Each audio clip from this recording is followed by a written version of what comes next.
السلام عليكم ورحمة الله وبركاته، يا رب تكونوا بخير. إن شاء الله هنعمل مع بعض النهاردة الكاستر بالفواكه، وهنعمل الكاستر بدون بيض. زي ما انتوا شايفين شكله كريمي، وشكل الفواكه فيه هيجنن، مدياها طعم وشكل حلو جدا، وإن شاء الله هيعجبكم.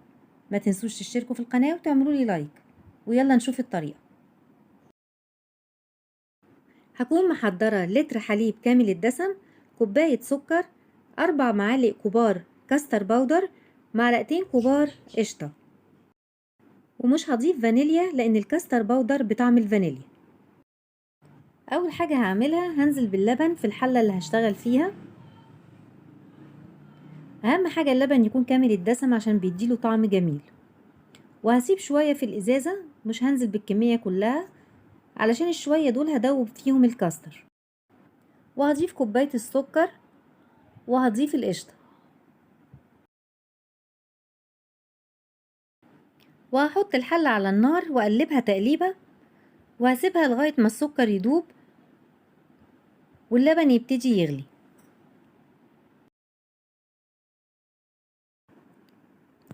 اثناء ما اللبن بيغلي على البوتاجاز انا هبتدي اجهز الكاستر.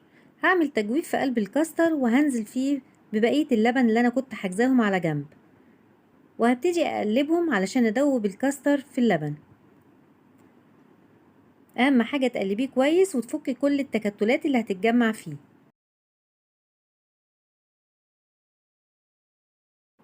اللبن ابتدى يغلي، هبتدي اجيب الكاستر وهقلبه تقليبة قبل ما انزل بيه على اللبن، وهبتدي انزل بالتدريج، وفي نفس الوقت تقلبي بالايد التانية علشان ما يكتلش جوه اللبن. وهستمر في التقليب لغاية ما قوامه يتقل. زي ما انتوا شايفين قوامه بيبتدي يتقل كده مظبوط، كده سمكه مظبوط معايا، وهسيبه على النار لغاية ما يغلي. كده خلاص ابتدى يغلي، هطفي النار عليه. ده القوام المناسب لان هي لما هتبرد قوامها هيتقل اكتر. وبالمعلقة السيليكون هبتدي ألم الكاستر اللي على جناب الحلة، وهسيب الكاستر يبرد.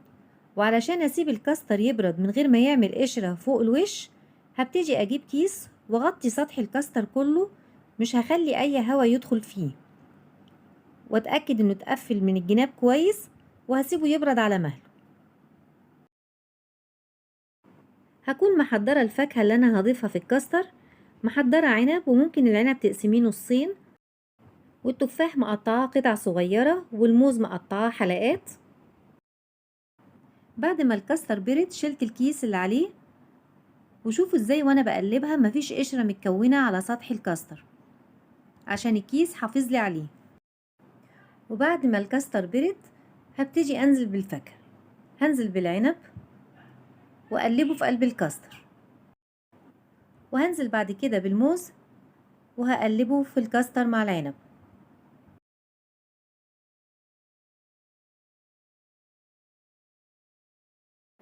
وهضيف اخر فاكهة معايا، هنزل بالتفاح وهقلبهم كلهم مع بعض. الوان الفاكهة مع الكاستر جميلة جدا وطعمه احلى، فعلا بنصحكم انكم تجربوا الطبق ده.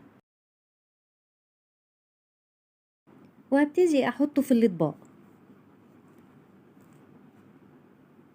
شكله جميل جدا وطعمه فعلا جميل. وبعد ما احطه في الطبق هبتدي احركه بالطريقة اللي انتوا شايفينها دي عشان يتساوى سطح الكاستر مع الفاكهة. ونعمل طبق تاني مع بعض وهنحركه بنفس الطريقة علشان يتساوى الفاكهة مع الكاستر، وهنعمل كله بنفس بعد ما حطيت الكاستر في الاطباق هنبتدي نزينه بالفواكه المسكرة. الفواكه المسكرة بتديها طعم وشكل جميل.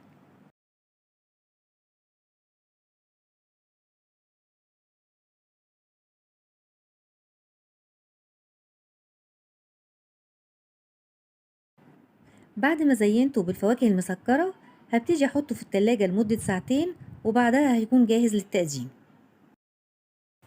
ده شكل الكاستر اللي بالفواكه بعد ما خلص. يا رب يكون عجبكم. ما تنسوش تشتركوا في القناة وتعملوا لي لايك.